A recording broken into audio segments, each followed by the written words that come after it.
You don't belong here. Get out, now! Get out. Now, crows. The man's voice cracked through the marble lobby like glass under pressure. Every head turned, the front desk froze, a dozen phones lifted to record. The woman he was pointing at didn't move. Black t-shirt, no makeup, calm eyes that held something dangerous restraint. She said quietly, "You're making a mistake." He jabbed his finger closer. "The only mistake is you thinking you belong here." Wait, Ralder.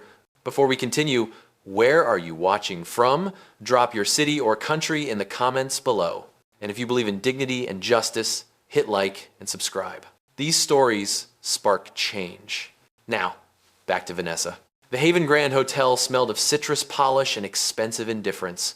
Morning light spilled across the marble floor, touching gold trim, velvet ropes, and faces trained to smile only for certain guests. Vanessa Rhodes stood in the middle of it, the woman who built this empire from a single roadside motel, now treated like trespasser. She'd arrived unannounced for a surprise audit, just as her late father used to.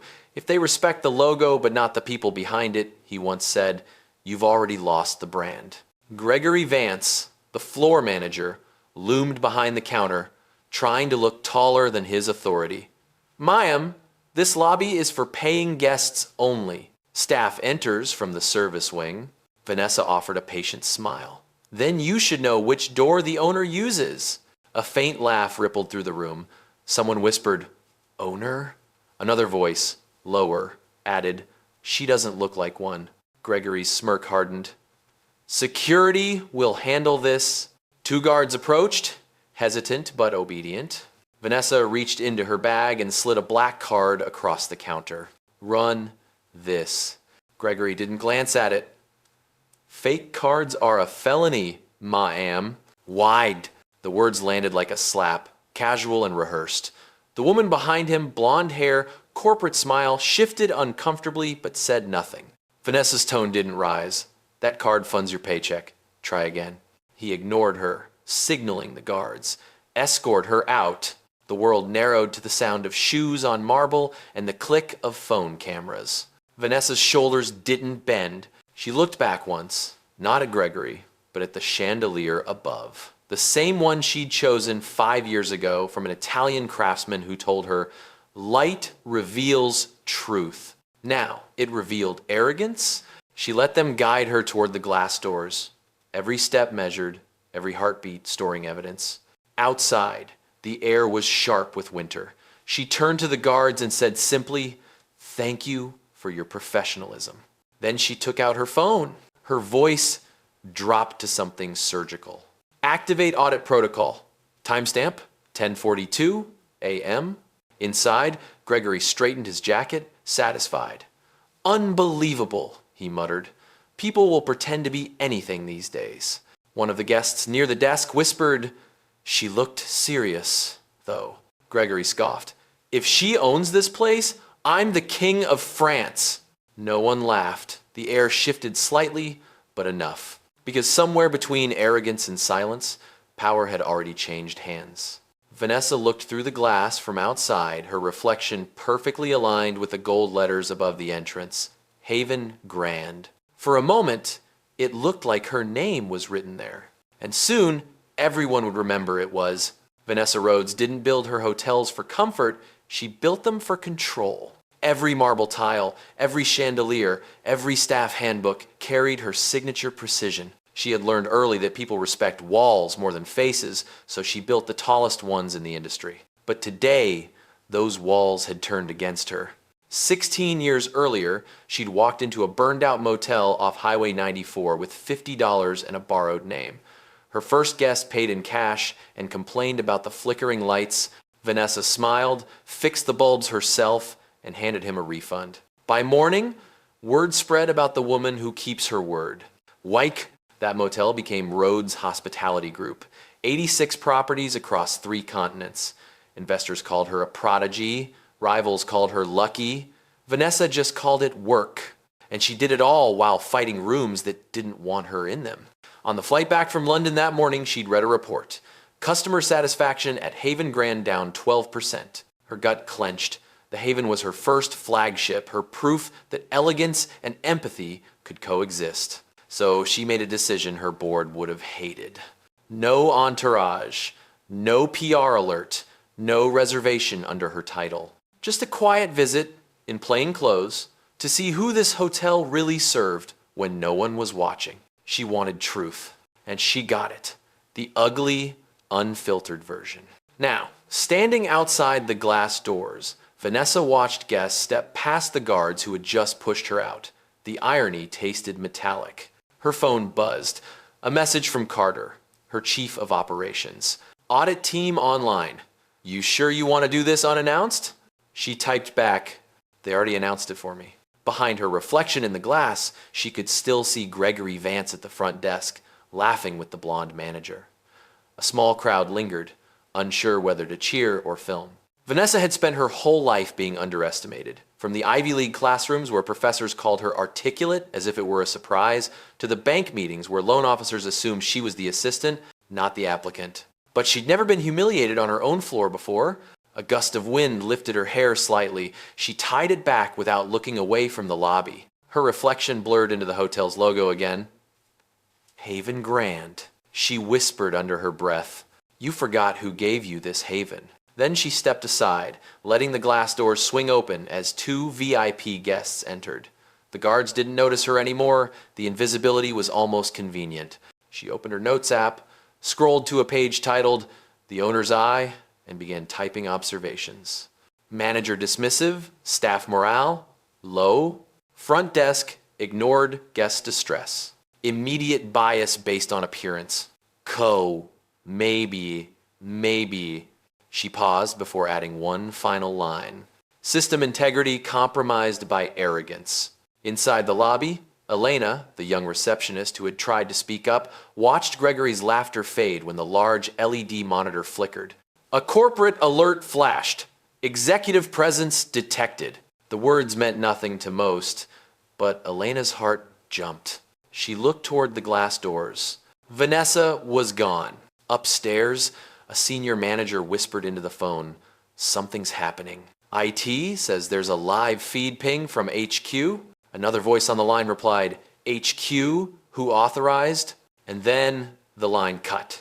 Down on the street, Vanessa's car door closed with a soft click. She exhaled once, steady and deliberate. 9 minutes, she murmured. That's all I'll need. The driver looked in the mirror. Maham? Pull around, she said. I want to see the front one more time. Her eyes stayed fixed on the entrance, the place she was about to reclaim. This wasn't about revenge. It was about reminding them who built the marble they stood on. By the time Vanessa's car circled the block, the lobby of the Haven Grand had turned into theater. Rumors always spread faster than truth, and this one sprinted. Someone had already uploaded the scene to TikTok. Lady pretends to own a hotel, gets kicked out. Hundreds of comments in under 5 minutes. The staff laughed between check-ins, the video looping silently on their phones. Gregory Vance was enjoying his best morning in months. Unbelievable, he said to his assistant, tightening his tie in the mirrored column near reception. She really thought she could bluff her way into a penthouse. The blonde woman, Clara, guest relations manager, gave a nervous smile. Maybe she just didn't know who you were. Gregory smirked. She'll remember now. He didn't notice Elena, the young receptionist, freeze as she heard him. Her eyes flicked toward the monitor that had briefly flashed executive presence detected. She'd seen that message once before when the regional director visited. It only appeared when upper management logged into the internal network or higher, much higher. Meanwhile, on the 15th floor, a group of supervisors gathered in the boardroom. Chatter buzzed over lukewarm coffee and spreadsheets. One of them sighed, if this goes viral, PR's going to bury us. Why do already our pace? Another said, PR's used to it. They'll just spin it as protecting brand standards. From the doorway, Clara hesitated. Greg says, we handled it fine. A senior manager raised a brow. Handled what? Throwing out a black woman on camera? Real smooth. The room went silent. No one wanted to say what everyone was thinking, that it looked bad. Really bad. Back downstairs, Elena approached Gregory timidly. Sir, about that alert earlier. He cut her off. Technical glitch. Forget it. Kajerda. But it said Elena. His smile was venom wrapped in courtesy. If you like this job, you'll stay in your lane. She swallowed her words. Her hands trembled slightly as she turned away, glancing once more at the camera mounted above the counter. The red light blinked, recording. Outside, Vanessa watched from her car. Live streams open on 2 phones. One showed the hotel's official feed, the other, the viral video. Her fingers tapped lightly on the door handle, not from nerves, but from timing. She called her assistant. Are we connected to the internal system yet? Yes, ma'am. Real-time data online, staff communication channels mirrored, we've got their audio feed. Good, Vanessa said. Keep recording. Don't interfere. I want their words exactly as they say them. Inside, Gregory's laughter filled the lobby again. I told security to blacklist her name from the system. We don't need freeloaders pretending to be owners. Clara laughed uneasily. Yeah, but what if... She's nobody, he snapped. Look at her clothes. No one important walks in here looking like that. Elena flinched. Her reflection in the glass looked small, blurred by the chandelier's glare. She thought about saying something, but the weight of hierarchy kept her still. Upstairs, the senior manager who had spoken earlier checked his inbox. A new message popped up from RHG Corporate HQ, subject line, Audit Haven Grand. His eyes widened. Oh my God. He stood abruptly, knocking over his coffee. Who authorized this? Clara blinked. Authorized what? He looked down at the email again, voice tight. It says the owner initiated it. Time-stamped 10:42 a.m. The same minute they had thrown her out. In the lobby, the phone on Gregory's desk rang. He answered, impatient. Vance here. A pause. Then a voice he didn't recognize. Calm, female, controlled.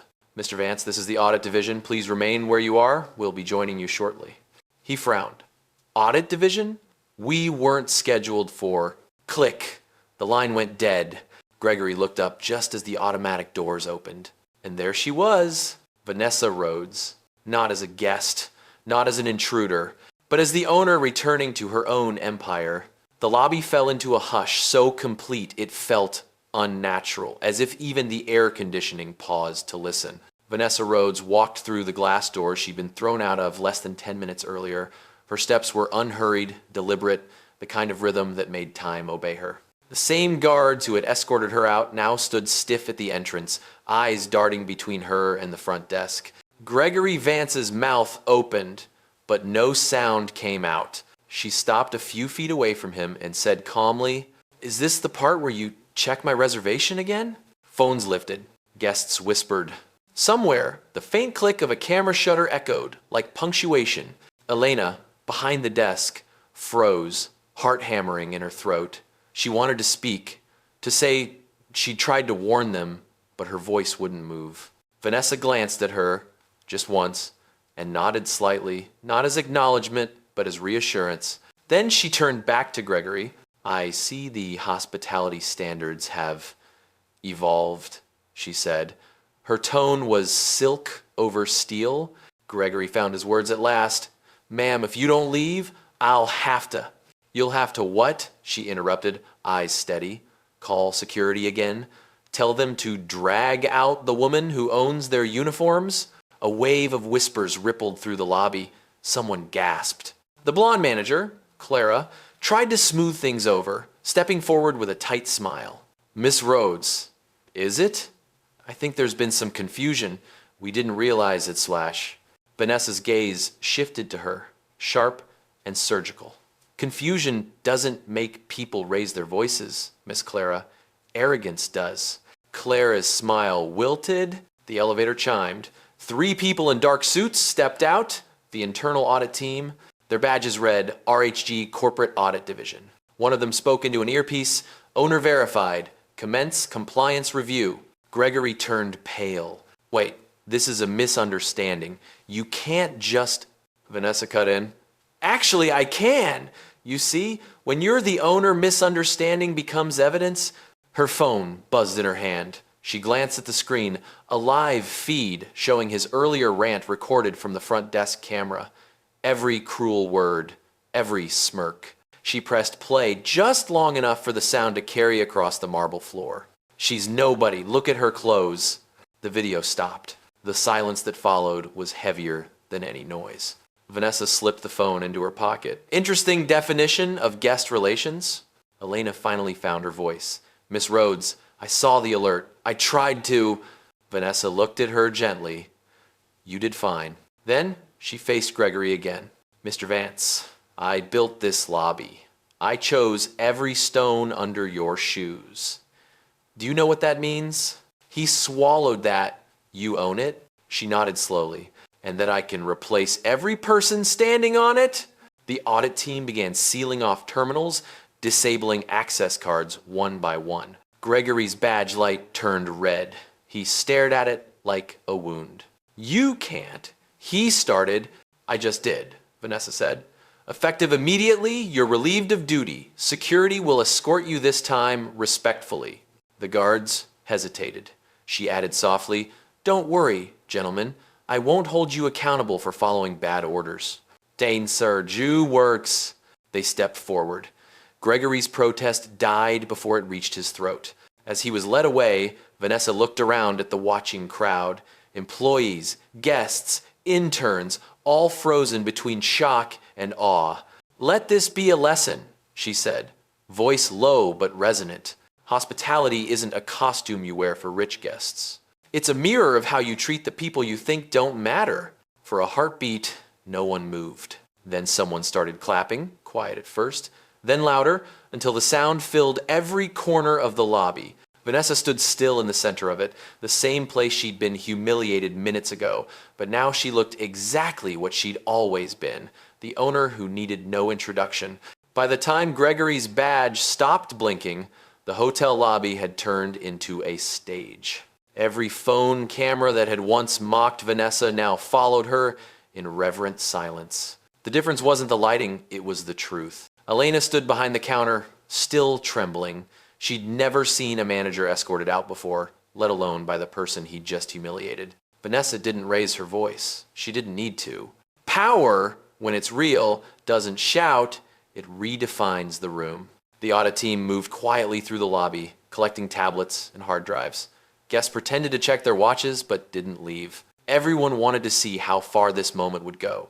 Near the elevators, a teenage guest whispered to her father, Dad, that's the lady from the video. The man glanced down at his phone.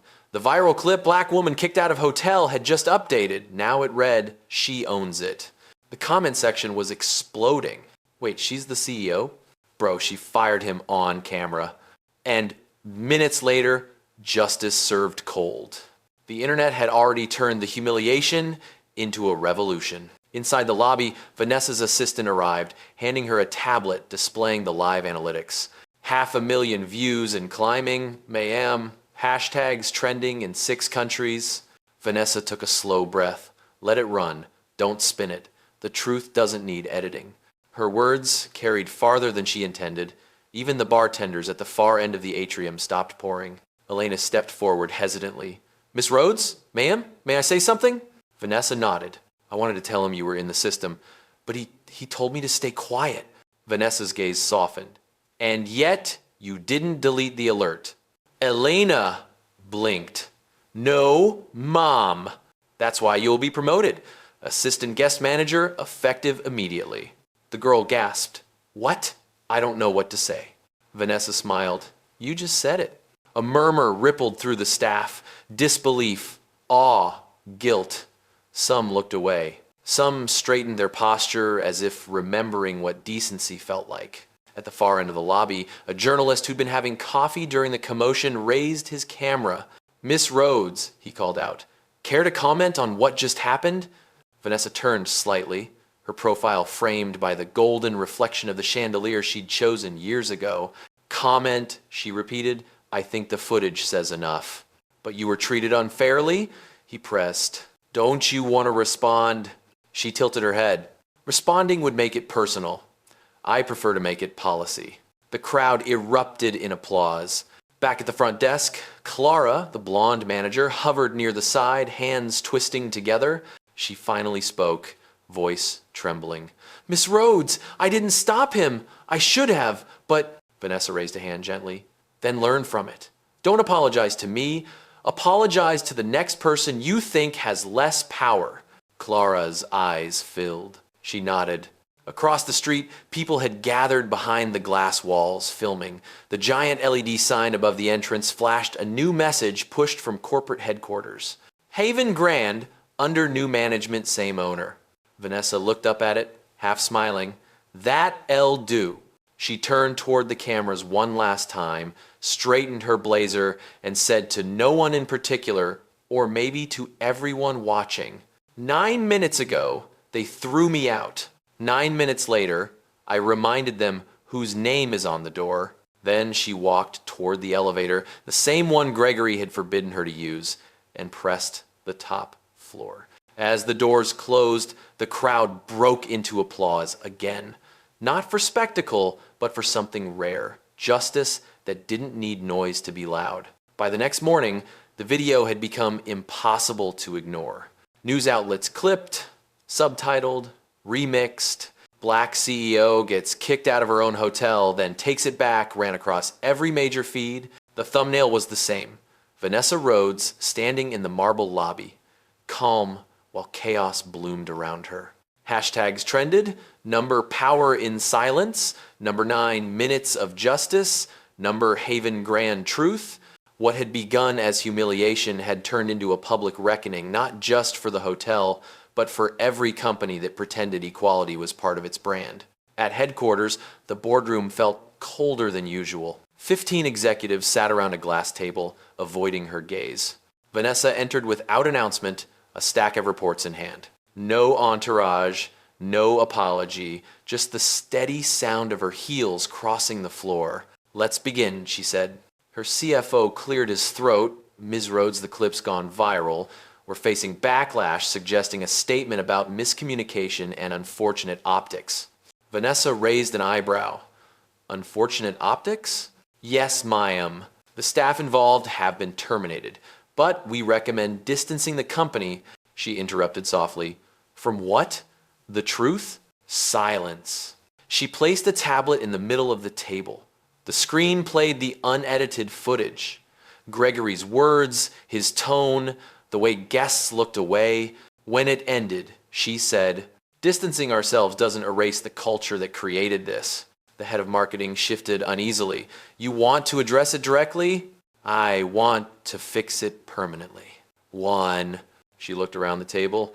"How many of you started here as janitors? Front desk? Housekeeping?" No one spoke. "That's the problem," she said. "We built a hospitality empire and forgot the meaning of hospitality." One of the older board members leaned forward. "Vanessa, I understand your sentiment, but turning this into a crusade?" She met his eyes. "A crusade?" "Yes, it could alienate investors." Vanessa smiled thinly. "If fairness alienates them, they can invest elsewhere." "White?" He fell silent. Her assistant entered quietly, handing her an envelope, the audit summary. Vanessa flipped it open and read aloud. "Systemic bias observed, multiple reports of selective service, training compliance falsified." She looked up. 9 minutes exposed. What years of reports tried to hide? A younger executive murmured, "The internet loves you right now. You could use this moment." Vanessa's gaze softened, but her tone didn't. "I'm not here to trend. I'm here to transform." Beeson. That evening, she sat alone in her office, the city stretching like circuitry outside her window. Her mother's photograph stood beside a model of the Haven Grand, the first hotel she'd ever built. She remembered her mother's voice. "If they shut one door, own the building." Vanessa smiled faintly. "I did, Mom, but now I have to open it wider." She picked up her phone and called her communications director. "Prepare a statement," she said. "What should it say?" Vanessa looked out at the skyline, lights shimmering like silent witnesses. "Tell the world this isn't a scandal, it's an awakening. Every hotel with our name will review its culture from the ground up, starting with me." Across social media, headlines updated within minutes. Black CEO turns viral disgrace into company-wide reform, and now at Hellbeelm. 9 minutes that changed corporate hospitality. Waiter. At the Haven Grand, guests stopped to read a new plaque at the entrance installed overnight. It read, "Respect is not a service, it's our foundation." Vanessa Rhodes, founder CEO. She reread the press release draft once more before signing off. At the bottom, she added one final line. Justice doesn't need revenge. It just needs leadership. And with that, she sent it to the world. The internet doesn't forgive, and it never forgets. By sunrise, Vanessa Rhodes was on every homepage, talk show, and trending panel. Clips of her quiet composure looped over dramatic music. Commentators argued about class, race, and leadership. Some called her a symbol of progress. Others said she overreacted. Vanessa didn't respond to any of them. She let the noise burn itself out while she prepared the real fire reform. At the Haven Grand, new training sessions began. The once arrogant front desk now stood straighter, not from pride, but from awareness. Elena wore her new badge, assistant guest manager, still adjusting to the weight of responsibility. Guests congratulated her quietly, as if acknowledging her was part of healing the space. But above the lobby's calm, another storm was building. In a downtown skyscraper, the RHG board of directors gathered again, this time without Vanessa. The same men and women who had applauded her rise now whispered doubts behind frosted glass. She's turning the company political. She's alienating high-end clientele. Do you realize our Paris investors are threatening to pull out? A gray-haired board member leaned back in his chair. If she keeps running this place on emotion, we'll be trending for the wrong reasons again. Someone else muttered. She's brilliant, but this isn't a movement. It's business. One meme in so falls. They didn't realize the microphone at the head of the table was still active. Miles away, in her office, overlooking Puget Sound, Vanessa listened to the live feed in silence. Her assistant glanced nervously. Should I disconnect? She shook her head. No, let them finish. Their words poured through the speaker, condescending, rehearsed, drenched in fear disguised as logic. When they were done, Vanessa simply said, "Schedule a board meeting. Tomorrow, 9 a.m. All members present." So Frayne. Her assistant hesitated. And the agenda? Vanessa looked out at the water, voice calm as the tide. Integrity. Let's see who can afford it. 2. The next morning, the boardroom was tense. No reporters, no cameras, just her and them. She started without preamble. I've heard your concerns. Let's address them plainly. You think empathy weakens a brand? No one answered. She continued, walking slowly around the table. Empathy built this brand. Without it, Haven Grand is just another set of walls and chandeliers. A man in a navy suit cleared his throat. We're not against empathy, Miss Rhodes, but your public approach has consequences. Investors don't like unpredictability. Vanessa stopped behind his chair. Then they should stop betting on mediocrity. He blinked, unsure if it was an insult or a warning. She pressed a button on her tablet. The screen at the end of the room lit up. Analytics, revenue spikes, brand sentiment rising 40%. Do you know what this shows? She asked. The CFO squinted. Public engagement? She smiled. Trust. Something money can't buy, but arrogance can bankrupt. The room fell quiet. She walked back to her seat, placed her hands on the table, and spoke evenly. I don't care if this company trends for a week. I care if it matters for a generation. If that threatens your comfort, the exit door is as wide as the one they pushed me through. No one moved. Later that evening, she sat alone again, watching a late-night talk show host replay her confrontation. He joked, "That's the calmest revolution I've ever seen." The audience laughed. Vanessa smiled faintly at the screen. Calm is how revolutions last. Then she closed her laptop, leaned back, and exhaled, not relief, but resolve. The world thought the storm was over, but for Vanessa Rhodes, it had only just begun. The board didn't know it yet, but the meeting they'd scheduled to question Vanessa Rhodes was the one that would rewrite the company's history. She arrived early, always did, dressed in the same black suit she wore the day they denied her first business loan. It wasn't about fashion, it was armor.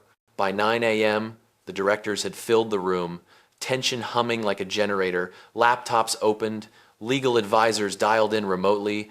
They thought this would be a debate. Vanessa had something else in mind. "Let's begin," she said, taking her seat at the head of the glass table. "I understand. Some of you believe my leadership has become disruptive." No one spoke, but the silence confessed for them. She tapped her tablet. A slide appeared on the screen behind her. RHG Project Phoenix, Leadership Transition Protocol. CFO Martin blinked. That's a restructuring file we haven't approved, though." Vanessa interrupted. "Calm. You didn't need to. I did. This document was authorized the same day I founded RHG." The older members frowned. "Founders' rights don't apply to active. They apply," Vanessa said evenly, "when the founder still owns controlling shares." The room shifted. The gravity changed. Vanessa leaned back slightly, her voice low, steady. "For years, we've confused comfort with success. You talk about stability, while our own lobby humiliated its creator. That's not stability. That's rot." She stood, walked slowly to the panoramic window, and continued. "We don't need directors who hide behind quarterly profits. We need leaders who remember people make hotels. Not marble, not lighting, not branding." Her reflection in the glass looked like it belonged to someone timeless. Martin tried to recover. "Vanessa, no one questions your passion, but firing half the board won't fix public perception." She turned. "I'm not firing anyone. I'm accepting resignations." "What resignations?" She slid a folder across the table, copies of signed letters. They recognized the signatures instantly.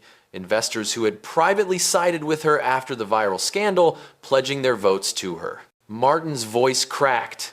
"You already have majority support." She nodded. 72%. "Enough to proceed." She sat again, crossing one leg over the other, serene. "Effective today, RHG will restructure its leadership under Project Phoenix. Every regional board will include one representative from operations, someone who's actually done the work. Frontline perspective becomes mandatory." The head of PR whispered, "That's unprecedented." Vanessa smiled faintly. So was a black woman owning a global hotel chain. "Let's keep making history." One, she turned to the secretary at the corner. "Record the motion." "Yes, ma'am." Add a note. Any board member unwilling to comply with the new ethics and inclusion policy will be offered severance, generous, immediate, and final. For a moment, no one breathed. Then one director, a woman from Lisbon, began to clap softly. Another followed. Within seconds, the sound filled the room. Not applause for show, but acknowledgement of power earned without raising volume. When it ended, Vanessa looked around and said quietly, "You wanted stability. Here it is grounded in accountability." She gathered her papers, stood, and added one last line before leaving. "If I can reclaim a hotel in 9 minutes, imagine what I can rebuild in 9 months." The door closed behind her. Outside, her assistant fell into step beside her. "It's done?" Vanessa nodded. "It's begun." "And the name, Project Phoenix. Why that?" She smiled slightly. "Because sometimes you have to burn the old lobby down to remind people who built the foundation." The elevator doors opened. As they closed, her reflection fractured across the mirrored surface. One woman, many versions of strength, all moving upward. Power never changes the world quietly. By noon the next day, the headlines had shifted tone. Yesterday's heroine was today's headline controversy. Black CEO forces out board in overnight coup. El Statter Rillingon. Is Vanessa Rhodes too powerful for her own company? Investors question stability after Phoenix Protocol. Commentators dissected her every word, her posture, even the shade of her lipstick on CNN Business. Vanessa didn't watch. She'd expected the storm. Because every revolution, especially one led by a black woman in power, comes with a price. Her assistant, Amina, entered her office, tablet in hand. 3 investors pulled minor stakes this morning. Paris Press wants a quote. The Times is calling it a boardroom mutiny. Vanessa didn't look up from her laptop. Let them. Amina hesitated. Should we respond? Vanessa closed the screen slowly. When you're busy building something new, you don't argue with people guarding ruins. She stood, walked to the window, and gazed down at the waterfront. The same view she'd dreamed of from a one-bedroom apartment 20 years ago. The city looked the same, but she wasn't. Inside the hotel chain's internal chat, employees posted screenshots of her reforms, staff promotions, pay audits, anti-bias programs. One message from a housekeeper went viral internally. First time in 10 years, someone at the top said my name right. That one line mattered more to Vanessa than 1,000 think pieces.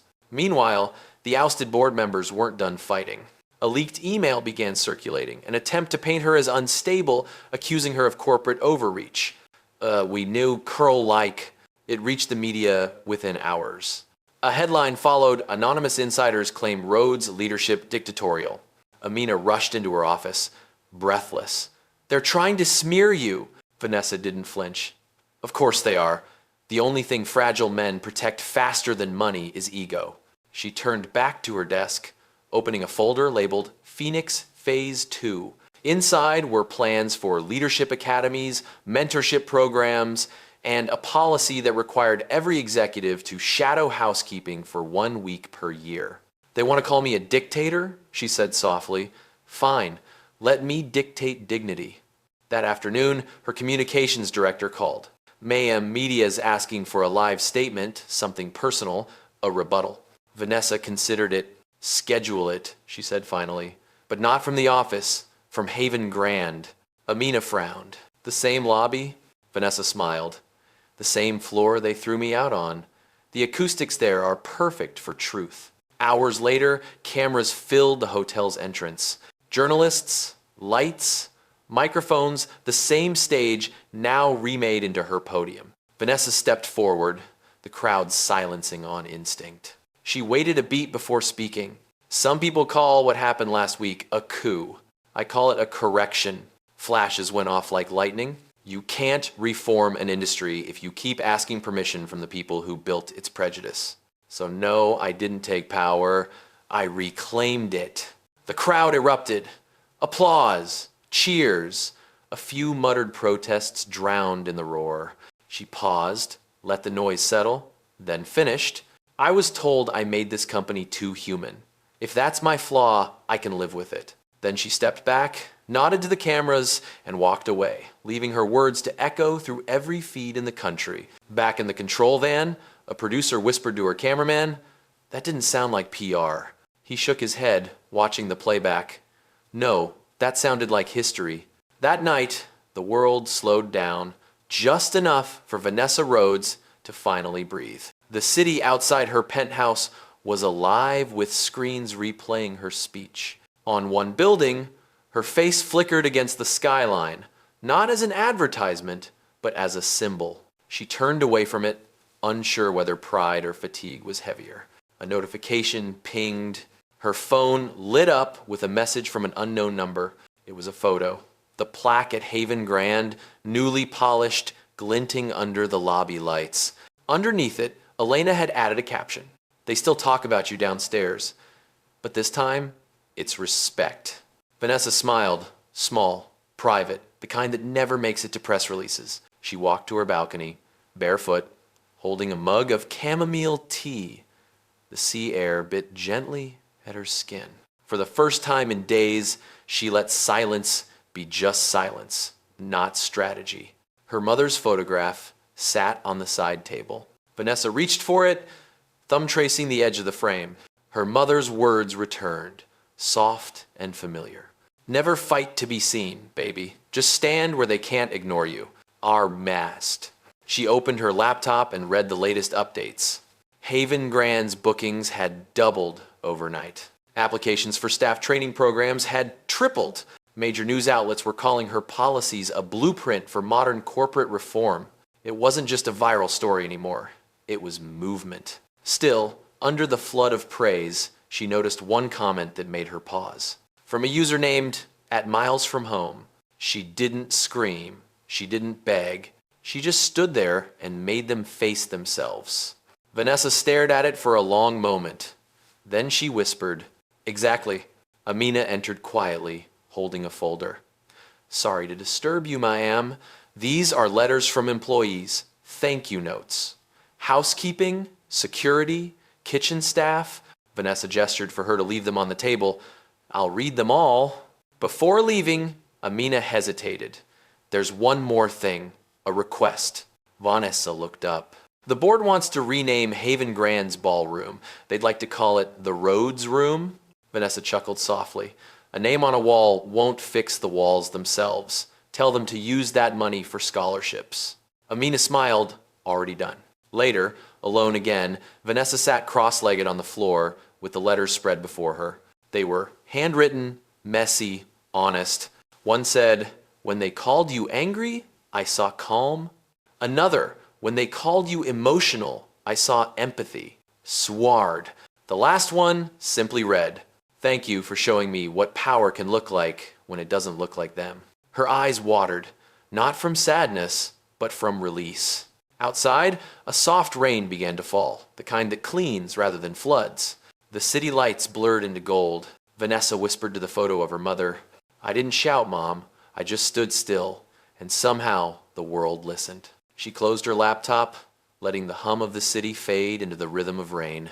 For the first time in a long time, she didn't feel like she was proving anything. She'd already done it. Down below, in the lobby of Haven Grand, a guest paused by the new plaque and read the inscription again. Respect is not a service, it's our foundation. Vanessa Rhodes. The guest smiled and told the bellboy, you can feel it in this place. He nodded. Yeah, he said, it's different now. A week later, the world had moved. Not on, but forward. Vanessa Rhodes had become the quiet center of a global conversation. Her name trended beside words like justice, representation, leadership. Late-night hosts called her the CEO who changed hospitality without raising her voice. Editorials titled her the woman who made silence loud. And then came the invitation, gold embossed, delivered by hand. United Nations Global Forum on Equality and Ethics in Business. Keynote address, Vanessa Rhodes, founder and CEO, Rhodes Hospitality Group. When she read it, Vanessa didn't smile. She just exhaled. It comes full circle, she whispered. Once upon a time, she'd cleaned the floors of a hotel not far from the UN building. The irony wasn't lost on her. Amina beamed when she saw the envelope. You're going international, Vanessa corrected her softly.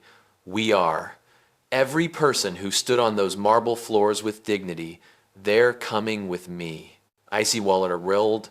The conference hall in Geneva was a mirror of power, flags, marble, cameras, expectations. When Vanessa stepped onto the stage, the applause began before she reached the podium. She waited until it faded, then began, voice steady and unhurried. I was thrown out of my own hotel 9 minutes before the world remembered my name. But what matters isn't that moment, it's what it revealed. The room stilled.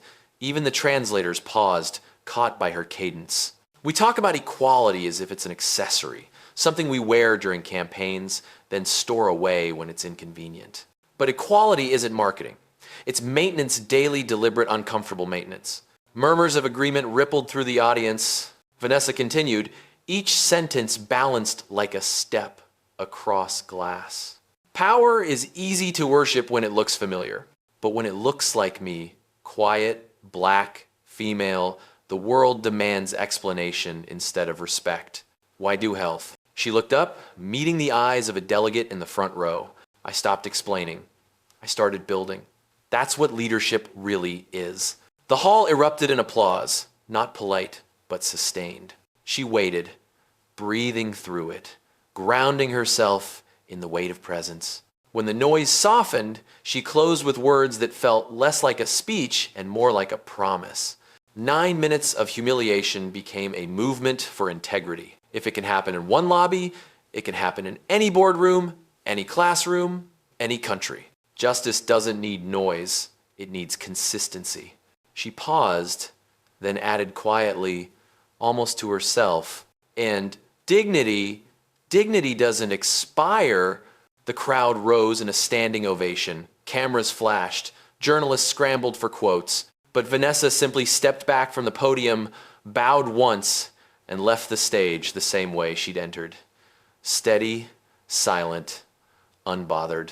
Outside, the rain in Geneva fell the way it had back home. Soft, cleansing, relentless. A young intern ran up, breathless, holding out her phone. "Miss Rhodes, you're all over the news again!" Vanessa smiled faintly. "Let's hope it's for the right reasons." The intern laughed. "They're calling you the calm storm."